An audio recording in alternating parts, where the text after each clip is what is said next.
Mangaluru city, Ullal taluk ಮತ್ತು ಬಂಟ್ವಾಳ ತಾಲೂಕಲ್ಲಿ ಹೆಚ್ಚಿನ ಮಟ್ಟದಲ್ಲಿ 175 ಮಿಲಿಮೀಟರ್ ಮಳೆ ಆಗಿರುವಂಥ ಒಂದು ಹಿನ್ನೆಲೆಯಲ್ಲಿ, ಪರ್ಟಿಕ್ಯುಲರ್ಲಿ ಆಮೇಲೆ ಬಜ್ಪೆ ಈ ಒಂದು ಪ್ರಾಂತ್ಯದಲ್ಲಿ ಹೆಚ್ಚಿನ ಮಟ್ಟದಲ್ಲಿ ಮಳೆ ಬಿದ್ದಿದೆ. ರೆಡ್ ಅಲರ್ಟ್ ಕೂಡ ಮುಂದುವರಿದಿದೆ. ದಕ್ಷಿಣ ಕನ್ನಡ ಜಿಲ್ಲೆಗೆ ಮಾತ್ರ ರೆಡ್ ಅಲರ್ಟನ್ನು ಘೋಷಣೆ ಮಾಡಿದ್ದಾರೆ ಕೋಸ್ಟಲ್ ಕರ್ನಾಟಕದಲ್ಲಿ. ನಿನ್ನೆ ಮೊನ್ನೆಯೂ ಸಹ ದಕ್ಷಿಣ ಕನ್ನಡದಲ್ಲಿ, ಅದರಲ್ಲೂ ದಕ್ಷಿಣ ಕನ್ನಡ ದಕ್ಷಿಣ ಭಾಗದಲ್ಲಿ ಹೆಚ್ಚಿನ ಮಟ್ಟದಲ್ಲಿ ಈ ಮಳೆ ಸುರಿದಿರುವಂಥದ್ದು. ಅದರಿಂದ ಕೆಲವು ಹಾನಿಗಳು ಆಗಿದೆ.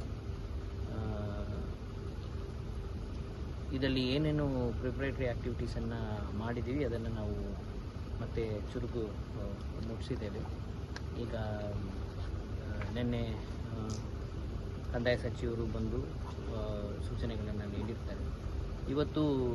ಇವತ್ತು ಮತ್ತು ನಾಳೆ ಎಂಟೈರ್ ಒಂದೊಂದು ಗ್ರಾಮ ಪಂಚಾಯತಲ್ಲೂ ಮತ್ತು ಪ್ರತಿಯೊಂದು ಅರ್ಬನ್ ಲೋಕಲ್ ಬಾಡಿಯಲ್ಲಿರುವಂಥ ಪ್ರತಿ ವಾರ್ಡ್ಗೂ ಒಂದು ಟಾಸ್ಕ್ ಫೋರ್ಸನ್ನು ರಚಿಸಿದ್ದು, ಈಗಾಗಲೇ ಅವರು ಮಾಡಿಕೊಂಡಿರುವಂಥ ಡಿಸಾಸ್ಟರ್ ಮ್ಯಾನೇಜ್ಮೆಂಟ್ ಪ್ಲ್ಯಾನ್ ಪ್ರಕಾರ ಆಯಾ ಏರಿಯಾದಲ್ಲಿ ಈವನ್ ಪ್ರೈವೇಟ್ ಮನೆಗಳದ ಗೋಡೆ ಕುಸಿದು ಬೀಳುವಂಥ ಪ್ರಕರಣ ಈ ಸಾರಿ ಯಾವಾಗಲೂ ಇಲ್ಲದ ಮಟ್ಟಿಗೆ ಜಾಸ್ತಿ ಆಗಿದೆ.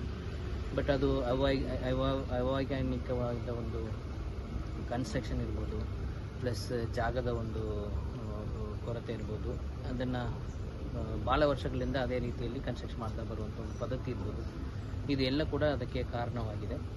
ಆದರೂ ಪ್ರಾಣಹಾನಿಯನ್ನು ಕಡಿಮೆ ಮಾಡುವಂಥ ಇಲ್ಲದಂತೆ ಆಗುವಂಥ ಪ್ರಯತ್ನಕ್ಕಾಗಿ ನಾವು ಅದನ್ನು ಅಂಥ ಇದಗಳನ್ನು ಗುರುತಿಸಿ ಕೂಡಲೇ ಅವ್ರನ್ನ ಸ್ಥಳಾಂತರ ಮಾಡಲಿಕ್ಕೆ ನಾವು ಆದೇಶಗಳನ್ನು ಕೊಟ್ಟಿದ್ದೇವೆ.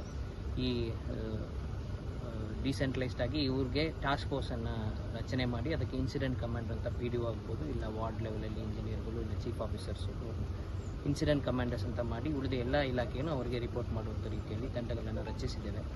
ಡಿಸಾಸ್ಟರ್ ಮ್ಯಾನೇಜ್ಮೆಂಟ್ ಕೆಳಗಡೆ ಅವರಿಗೆ ಸಂಪೂರ್ಣವಾದ ಅಧಿಕಾರ ಮತ್ತು ಜವಾಬ್ದಾರಿಯನ್ನು ವಹಿಸಿಕೊಟ್ಟಿದ್ದೇವೆ. ಅವರುಗಳು ಕಡಲ ತೀರ ಇರ್ಬೋದು, ಇಲ್ಲ ಕಾಲ್ ಸಂಕಗಳು, ತೋಡುಗಳು ಎಲ್ಲಿ ಜಾರಿ ಹೋಗುವಂಥ ಅಪಾಯಕ ಒಂದು ಸ್ಥಿತಿ ಇರುತ್ತೆ, ಅದನ್ನು ಕೂಡಲೇ ಮುಚ್ಚುವುದಕ್ಕೆ ಸಹ ಅವರಿಗೆ ಸೂಚನೆ ಮತ್ತು ಅಧಿಕಾರವನ್ನು ವಹಿಸಿಕೊಟ್ಟಿದ್ದೇವೆ. ಅದನ್ನು ಮುಚ್ಚುವಂಥದ್ದನ್ನು ನಿಮ್ಮ ಮುಖಾಂತರ ಸಾರ್ವಜನಿಕರಲ್ಲೂ ನಾವು ವಿನಂತಿ ಮಾಡಿಕೊಳ್ತೇವೆ. ಇನ್ನೂ 2 ದಿವಸಕ್ಕೆ ರೆಡ್ ಅಲರ್ಟ್ ಇದೆ.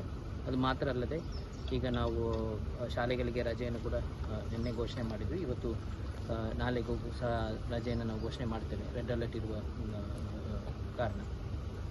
ಇದರಲ್ಲಿ ಈ ಒಂದು ಪ್ರದೇಶಗಳಲ್ಲಿ ಈ ಯಾವುದು ನಾವು ತಡೆ ಮಾಡ್ತಾ ಇದ್ದೀವಿ, ಇಲ್ಲಿ ಹೋಗೋದು ಅಪಾಯಕರ ಇದೆ ಅಂತ, ಅದನ್ನು ಯಾವುದೇ ರೀತಿಯಲ್ಲಿ ಸಹಕಾರ ಮಾಡಬೇಕು, ಎಲ್ಲ ರೀತಿಯಲ್ಲಿ ಸಹಕಾರ ಮಾಡಬೇಕು. ಯಾವುದೇ ರೀತಿಯಲ್ಲಿ ಅದನ್ನು ಮೀರಿ ಹೋಗುವಂಥ ಕ್ರಮವನ್ನು ಸಾರ್ವಜನಿಕರು ಮಾಡಬಾರ್ದಂತ ಕೇಳ್ಕೊಳ್ತೇವೆ.